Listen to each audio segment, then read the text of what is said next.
Princess anak, nakaluto ka na ba? Hindi pa po, Nay. Hindi pa luto yung kanin natin. Bilisan mo naman dyan magluto. Kanina pa ako gutom eh. Opo, malapit na po to. Konting halo na lang.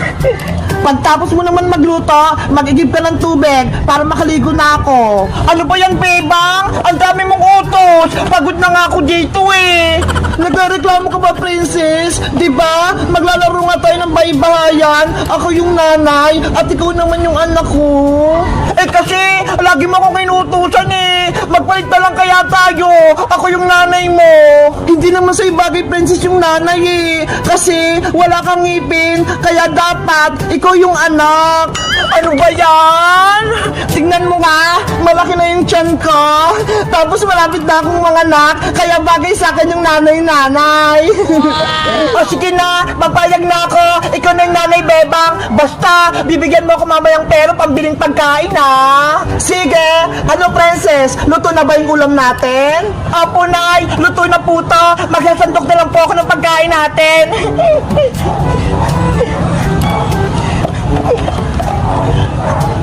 Yahoo! Ang bango ng ulam. Excited na akong kumain.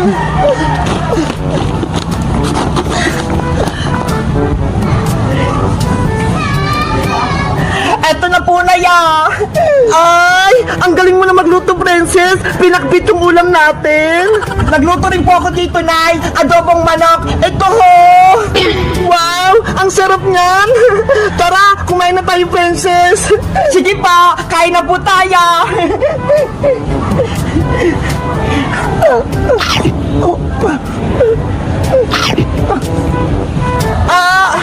Princess, yung tiyan ko, masakit. Nanay, ano po nangyari sa inyo? Princess, manganak na ata ako. Lalabas na yung kapatid mo. Yay! Magkakaroon na akong kapatid na baby. Huwag ka munang masaya. Tulungan mo ko. Ano pong gagawin ko, Nay? Hindi ko po alam. Tawagin mo si Maring Iska. Siya yung magpapaanak sa akin. Sige po, Nay. Alis na po ako. Aray! Yung tiyan ko! Princess! Bilisan mo! Aling Iska! Ayok po si nanay! Malapit na po siyang mga anak! Maring Bebang! Okay ka lang ba? Maring Iska! Mga anak na ata po! Tulungan mo ko! Wait lang! Antayin mo ako! Relax ka lang, Mari! Humingi ka ng malalim! Ngayon, umiri ka ng malakas! 1, 2, 3, ire! Nanay ko! Kaya mo yan! Sige pa, Bebang! Lakasan mo!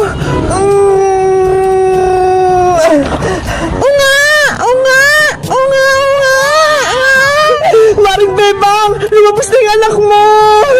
Yahoo! May kapatid na ako! Ang cute-cute niya!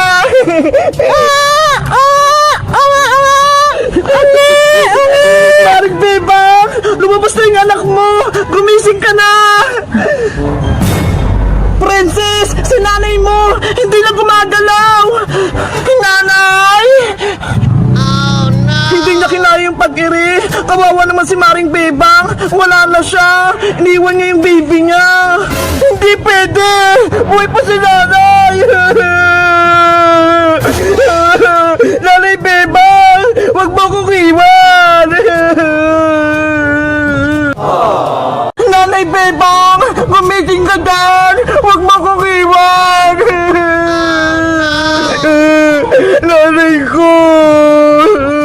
Princess, humingi ka ng tulong. Tuwagin mo yung tatay mo. Sabihin mo si Bebang na himatay. Nasaan po ba si tatay Aling Iska? Doon sa bahay ni Mang Karding, gumagawa ng bahay. Bilisan mo, tuwagin mo na siya. Opo. Maring Bebang, bumangon ka na dyan. Ito na yung baby mo, oh. Sobrang lusog niya. Tatay! Nasaan ka? Tatay! Sa wakas, tapos na yung trabaho ko.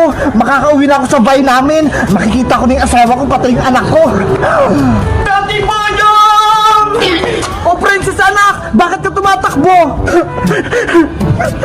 Umiiyak ka ba? Ano nangyari? Siguro, gutom ka na. O ito, may pasalubong ako sa yung pizza. Kainin mo. Wow! Pizza! Favorite ko!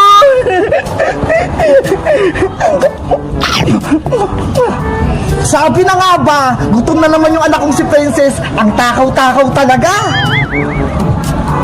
Tay, may sasabihin pala ako sa'yo. Masamang balita.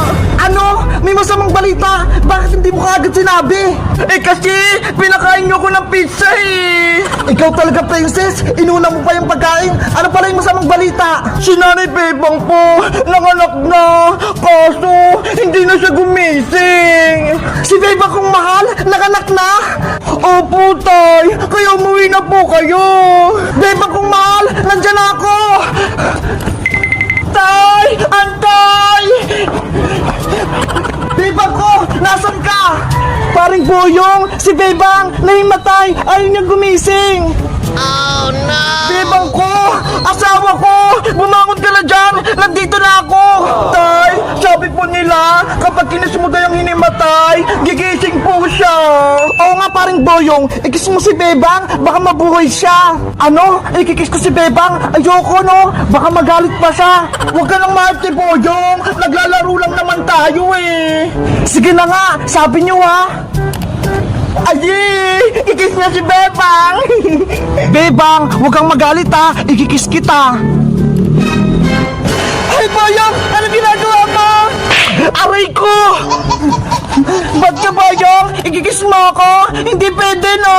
Ang sakit ang sampal mo, Bebang! Di ba? Laro-laro lang! Oo nga, Bebang! Bakit mo sinampal si Boyong? Di ba? Ikaw yung nanay-nanay, tapos siya naman yung tatay-tatay, kaya dapat nagmamahalan kayo! Princess! Laro-laro lang to!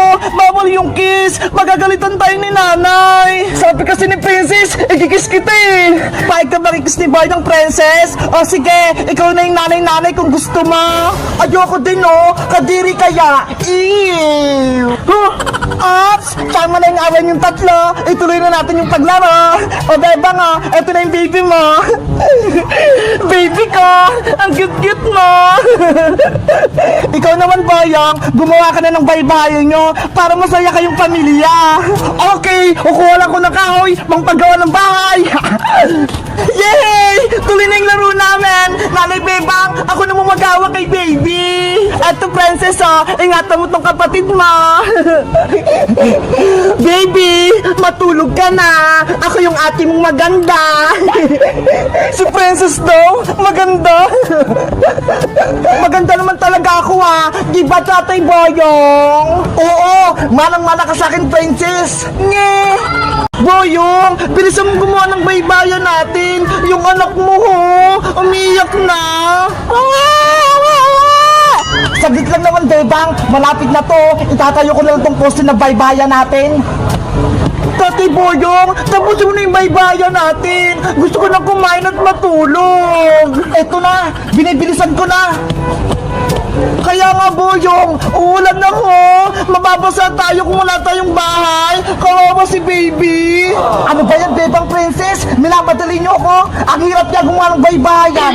Hoy Bayang, nagreklamo ka ba? Ikaw yung tatay-tatay, kaya dapat ikaw yung gumagawa ng bahay-bahay. Kanina ka pa dyan eh. Tapos isang poste pa lang yung napapatayo mo. Eh kung tumulong ka kaya Princess, para mabilis matapos. Ayoko nga, ako yung anak-anak niyo ni Bebang eh. Kaya dapat ako kakain lang. Ops! Tama na yung away para matapos na yung baybayan natin. Kayo kasi, minamadali niyo ako. Kapag ako tinamad, ayoko makapaglaro sa inyo. Princess, wag mo na kasing guluhin si Boyong para makagawa na siya ng bahay-bahay. Kasi Bebang, gutom na ako. Ang tagal natin kumain. O sige, ganito na lang. Bumili ka na lang ng pagkain kay Aling Sonia para mamaya kakain na lang tayo. Talaga? Princess anak, bumili ka ng pagkain natin sa tindahan. Eto pera ha. Wow! 50 pesos! Anong bibili ko dito, Nay? Bumili ka ng tinapay tsaka soft drinks para lumakas si Tatay Boyong mo at para hindi siya magalit. Okay pa, alis na po ako. Hay nako si Princess, kapag inuutosan talaga bumiling pagkain, walang reklamo.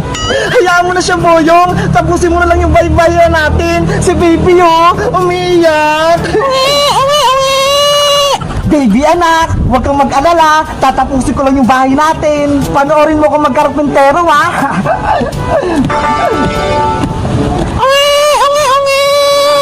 Tahan na, baby. Magatas ka muna. Babe, ang asawa ko, tapos na yung ginagawa kong poste. Ilalagay ko naman tong bubong para may bahay-bahay na tayo.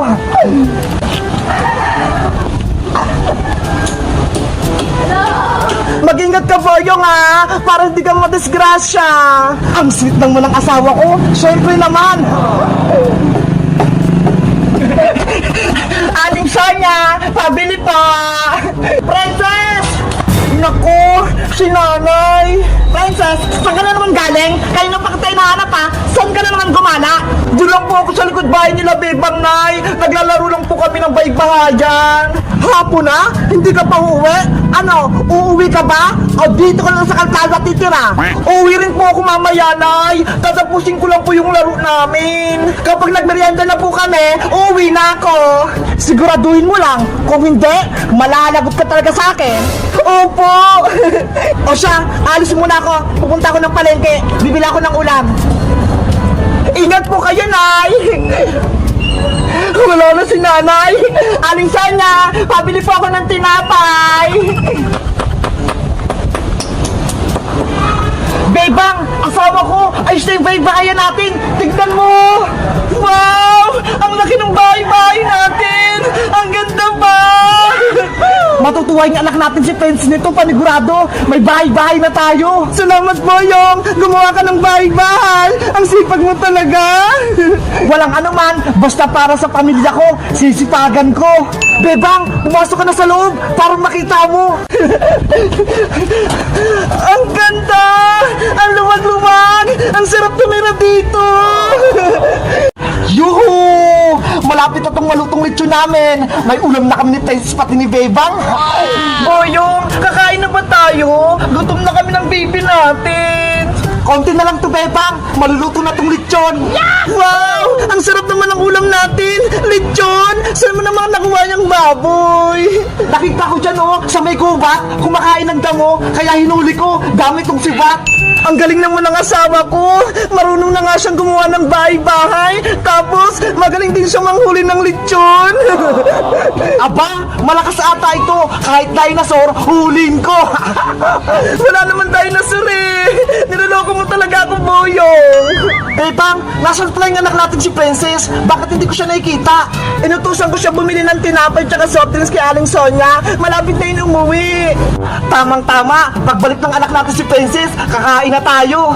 Ang saya talaga maglaro ng baybahayan. Nakakatuwa. Diba, baby? Ungi! Ungi! Ungi! La la la la la la la. May tinapay at soft drinks na kami. Pwede na kaya itong kainin? Kanina pa kasi ako nagugutom eh. Wala naman si nanay tsaka si tatay eh. Kakainin ko na to.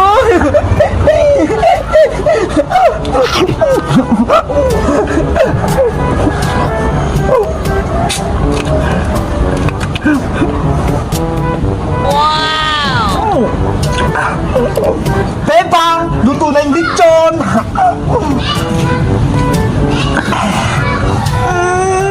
Ang bango ng lechon! Nakakatakam! Ihanda ko lahat tong mesa para makakain na tayo. Magsando ka na, Boyong, para makakain na tayong pamilya. Sige, ayusin ko lang itong mga pinggan natin. Nasaan na kaya si Princess? Ang tagal naman niya. Ayan, malapit ko na yung maubos yung tinapay. Oh, no! Ang sarap-sarap talaga. Wait lang ako dito, Boyong, ha? Hahanapin ko lang si Princess. Sige, basta bilisan nyo, ha? Kakain na tayo. Hawakan mo muna tong baby natin para hindi siya umiyak. Baby, ako yung tatay mo. Boyong!